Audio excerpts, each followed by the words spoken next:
going to be talking about isosceles and equilateral triangles. My EQ is what special relationships exist among the sides and angles of isosceles and equilateral triangles. We're going to try and prove theorems about, you guessed it, isosceles and equilateral triangles and apply properties of isosceles and equilateral triangles. Let's define legs, vertex angle, base, and base angles. Let's do that right now. Okay? An isosceles triangle has at least two congruent sides. That's why the warm-up was true, right? It has at least two. Not exactly two, but at least two congruent sides. Those congruent sides are called legs. The vertex angle is the angle formed by the legs. Okay? The side opposite the vertex angle is called the base. And the base angles are the two angles that have the base as a side. I want you to make sure, if you don't define them, make sure you write down this diagram, because here I go. So, the two congruent sides we call legs. So there's a leg, and there's a leg. Okay? Excuse me. The vertex angle is the angle formed by the legs. Well, where one leg meets another, that'd be right here, we have what we call the vertex angle. Vertex angle. All right? The side that is opposite. So look at this. Opposite. Farthest away from the vertex angle is called the base. So this side is called the base. And the base angles are the angles that have the base as a side. So the base angles right here, this would be a base angle, and this would be a base angle, and up here would be a base angle as well. Okay? That should say base. Okay? They share the base side. Let's talk about our congruence here.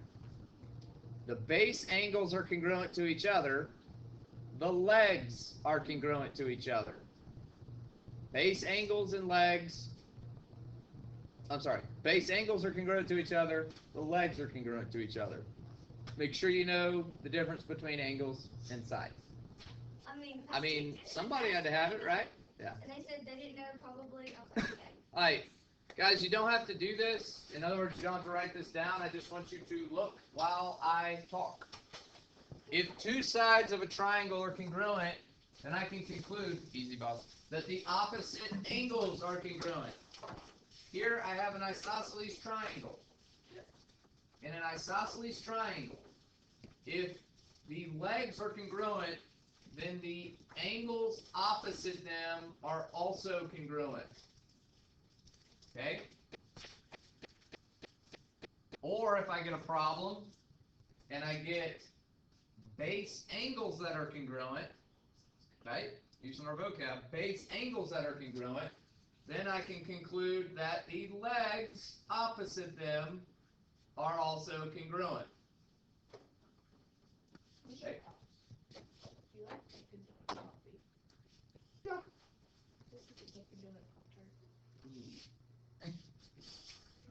In this particular example, what kind of triangle do I have? Just tell me you like your hair. Oh, Randy. All right, let's get back to this.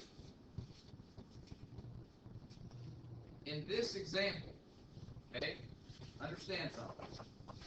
Even though these two sides are congruent to each other, that does not mean that the angles opposite them are congruent to the sides. Okay? The only relationship that exists is the fact that the sides being congruent means that the opposite angles of those sides are congruent to each other. Okay? That's all right. Here's why here's how we can solve a problem like this. All right? How many degrees are there in every triangle? 180. Never going to change, guys. Always 180.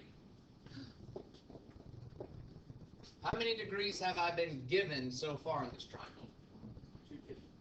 22. If these two angles are congruent, that means they both have to be the same, right? Yes, it means they have to be the same. And whenever I have something in math, it has to be the same. I'm just going to label it with a variable, like X, or a smiley face, or Y, or K, anything, U. Put a picture of Brady there. Two Bradys equal each other. All right? So check it out.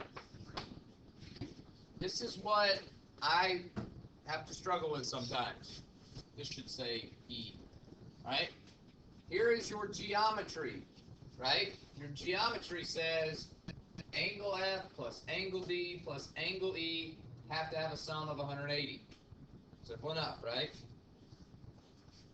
Then we switch to this part, your algebra, and everybody freaks out on it, even though the algebra is pretty easy, right? Add up the x's, you have 2x. Subtract 22 from both sides. You get 158. To solve for x, I divide both sides by 2. The measure of angle D would be 79. The measure of angle F would be 79. And it's really that simple. Yeah. Yeah. So we've moved past some difficult material, right? I thought we'd have a little bit easier day to day. Okay. All right. You don't have to write this down. I'll tell you what to write in a second. Here's the principle. If you have a triangle that is equilateral, then it must be equiangular. Likewise, if you have a triangle that is equiangular, then it must be equilateral. So, here's our principle. Equilateral is the same thing as equiangular. And I think I did that in the first block too. Okay? I don't mean it's the same thing, meaning everything's going to be 60, right? Here's what I mean when I say it's the same thing. When I say equilateral, it also means it's equiangular. And when I say equiangular, it also means it's equilateral. Okay? Lateral's talking about sides. Angular is talking about angles. Now, here's the big test. Okay? There's a prefix there. A root word. Equi. And it's going to mean Equal.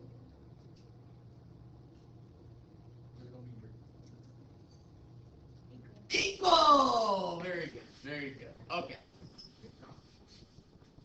Any questions on that? Added us because we have a I am at all of you. Alright? Hey, check it out. Do I have an equiangular triangle here? Yes. Yes, because I have a equilateral triangle. See how the principle works, right?